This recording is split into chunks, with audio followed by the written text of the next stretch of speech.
Good afternoon. For those of you who don't know, my name is Maya Karen. I run a fashion blog called Classically Kept. It does feature luxury, contemporary, and how to style and now natural hair care.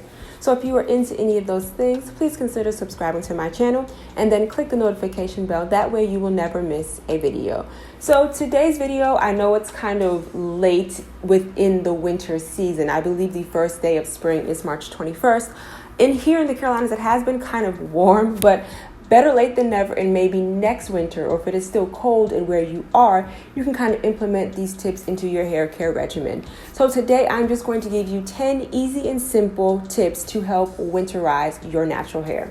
So let's go ahead and get started. Okay, so first, really quickly, let's just kind of go over why winter weather is bad for natural hair and really just hair in general. So basically, it's just the harsh conditions and the harsh winds. It actually dries out your hair even more. And then let's say, for instance, you do work like in an office, or you are consistently going outside and coming in like on a consistent basis. The actual temperature or the drastic temperature drop or the drastic temperature climb can actually exacerbate the problem, because then when you come inside, a lot of the times it's going to be very hot, arid heat, okay?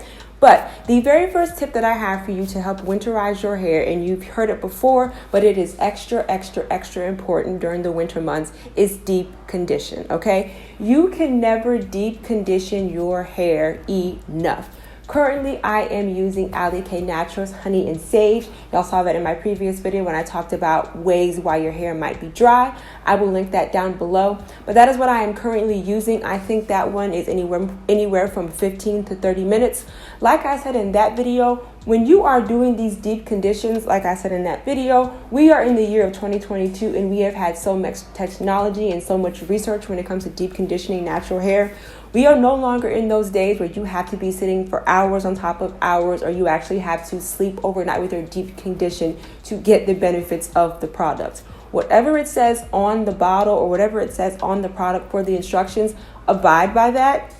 You can maybe go over like 10 or 15 minutes, but if it's nowhere near an hour, don't have that stuff sitting on your hair for an hour, okay? But my very first tip is deep condition. What I will say to you about that, and this shouldn't really be in your deep condition, just make sure whatever product that you are using for your deep condition does not have protein in it, okay? Because then you'll run into a situation where you might have protein overload, okay? Tip number 2, and I think this is probably where I messed up in 2021. So in 2021, I did a video of hair takeaways and what my goals are. So y'all know my goal for 2022 is to have blow-dried, stretched natural hair to my waist, and then I want to make sure that my ends are intact. Last year, I only trimmed my ends once, and that was probably my biggest mistake. My hair was growing, I was retaining the length, but I did have to cut off quite a lot because my ends were horrible, okay? So right before you get ready to go into the winter months, or even during, make sure that you are paying attention to your ends, okay? Make sure you are also trimming them, because again, like I said in the beginning of the video, the reason why we're trying to winterize our hair is because of the harsh conditions. And actually, because of the harsh conditions, with it also drying your hair out, winter months or cooler weather is actually the perfect environment for split ends to either get worse or for them to actually start, okay? So remember, trim your ends. Number 3 is going to be the LOC method, which is a liquid, an oil, and then a cream. So for me, my liquid is going to be aloe vera juice. My oil is going to be castor oil, and then my cream, currently I am using curl enhancing smoothies from Shea Moisture. You can also use shea butter if you are trying to keep it as natural as possible, okay? Make sure that when you are using this method, or if you're going to try to use this method, that you're using a little bit heavier products. This will give you more protection when you are going out in the elements, okay? Number 4, and I know that this is always a topic as far as, when it comes to the natural community, how do you grow your hair? How do you retain your length? Being a lazy natural and just letting your hair be. In the winter months, I know you don't want to hear this. Because I know there are a lot of women who swear by this and what has actually helped their hair grow. But in the winter months, I would encourage you to kind of pull back on your wash and goes.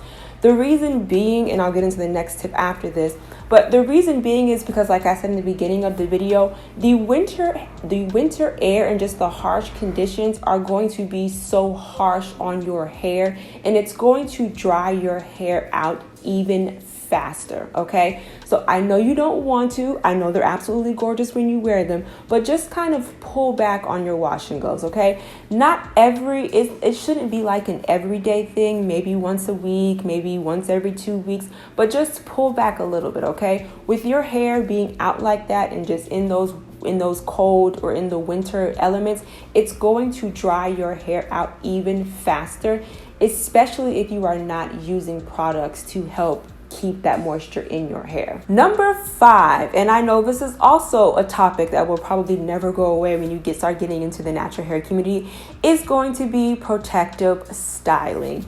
Your braids, your twists, your mini twists, your updos. For me, protective styling is what has helped me retain my length, what has helped my hair grow, because as you can see, I do have a mini twist, but then I do have my hair tucked away. It's in an updo. Protective styling does get a bad rap, and if you guys want me to, I can do a do's and don'ts of protective styling. It does work, but you do have to do it properly, okay?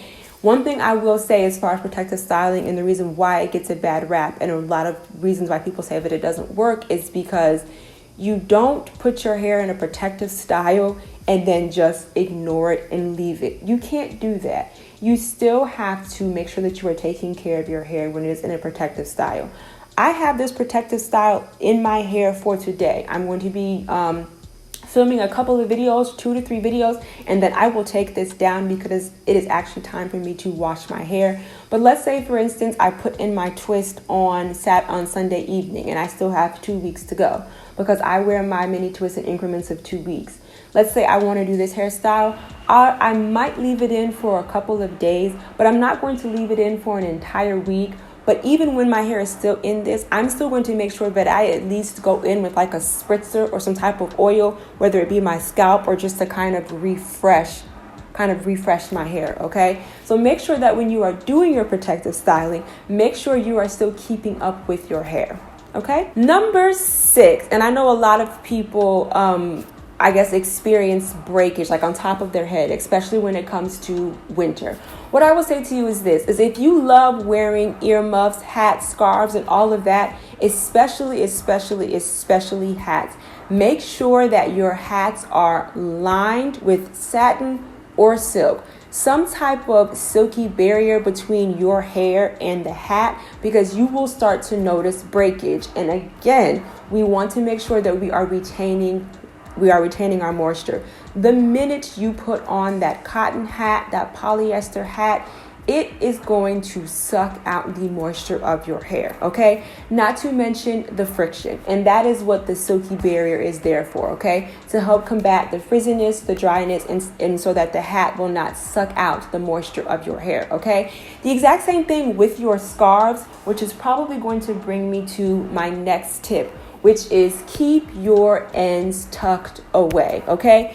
So you have now trimmed your ends, you have now made sure that your ends are moisturized. Make sure that you tuck them away. And what I mean by that is not only through your hat, but if you have your hat on and it is silk lined, so you have your hat on and let's say your twist or your braids are down, the next issue that you're going to have is your scarf. Your scarf more than likely is going to be made of the same material and it's going to be the same issue. It's going to snag on your ends, it's going to dry your ends, and it's going to suck the moisture out of your ends, okay? If I am in the house and I am not filming, because like I've said before, y'all know that I have self-diagnosed myself with hands and hair syndrome. If I am in the house, my hair is up. My ends are either tucked away or my hair is completely wrapped up, okay? So just make sure that when you are wearing your hats and your scarves, that your ends are tucked away or they're protected. Number 8 is something that I also need to get into as well, and it is going to be steaming. I have started looking on Amazon for just kind of like a steamer, because the opposite to that, and I am actually guilty of this for myself, and I probably will not stop doing this, but because I only do it once, it's not going to be so bad, and I know you guys don't want to hear it as well, but steaming is good for your hair in the winter months. Again, we want to make sure that we are retaining the moisture that we are putting in our hair, okay? But in the winter months, I know you don't want to hear it, but you should not as often, you should not be flat ironing your hair. Why? Because it is going to dry your hair out, and then when you step outside, your hair is going to be even drier, okay? So I guess what I'm saying, or what I mean by that, is the reason why I'm not going to stop doing it is because even though I plan on trimming my ends more, I am still only going to flat iron my hair once a year. And if you don't know, I do it during my hairversary, which is December 22nd, which is the day after my birthday. So I am only doing it once a year, literally. I will never straighten my hair in the warmer months in the summer because it will not last, okay? My hair is not heat trained, and the first thing that's going to go will be my edges. I will have straight hair, and then my edges and my scalp will be like, okay? It will look absolutely crazy. I'm talking to the person who is, like, I would say probably like once a month or every 2 weeks flat ironing their hair. Opt for something else, because when you flat iron your hair, it's going to be dry, and then when you step outside, it's going to be even drier, okay? Steam your hair.